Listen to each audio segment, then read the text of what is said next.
He said, "Tell me about Eemaan, faith."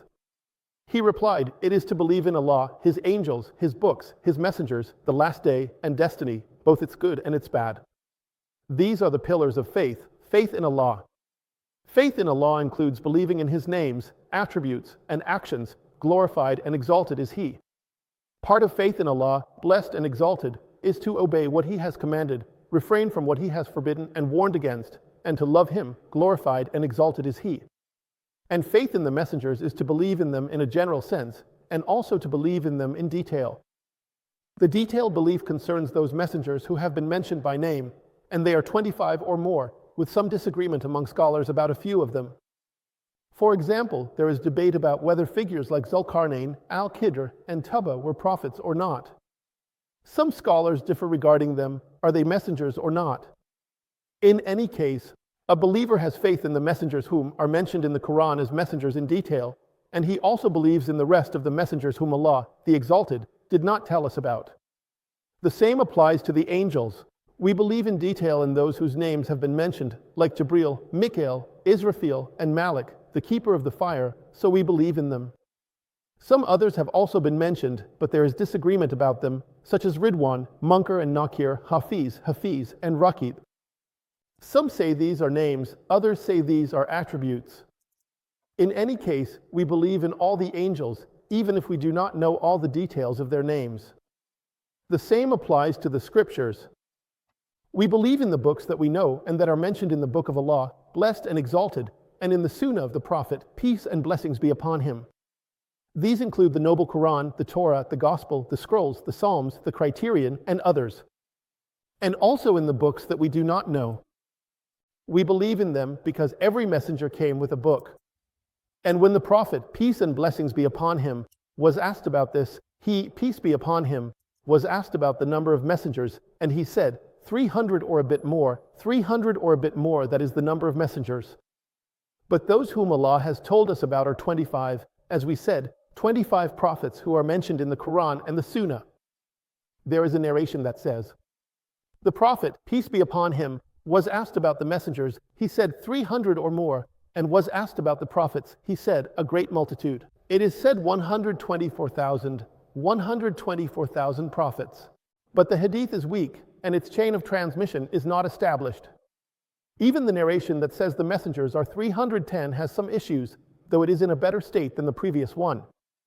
The hadith that mentions the number of prophets is also cited in a single narration, where sometimes he was asked about the messengers and about the prophets.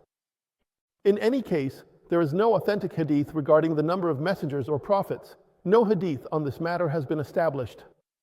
And belief in the last day includes everything that the last day entails, from death, which is the grave also called, the minor resurrection to the major resurrection, and the events.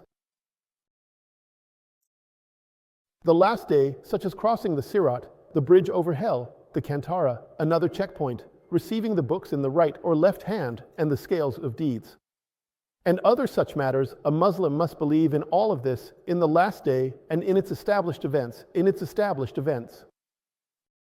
Then after that comes belief in divine decree, Qadr, and the meaning of belief in Qadr is that we believe in destiny, both its good and its bad. From Allah, because there is no creator except Allah, glorified and exalted be He.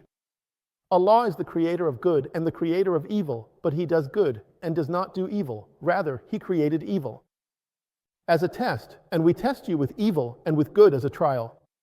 So, evil is created by Allah, but He does not do it nor command it. Glorified and exalted be He. Rather, He created it as a trial. The worst of evils is Iblis, and His creator is Allah, the mighty and majestic. So, Allah created evil as a test, but does not do it Himself.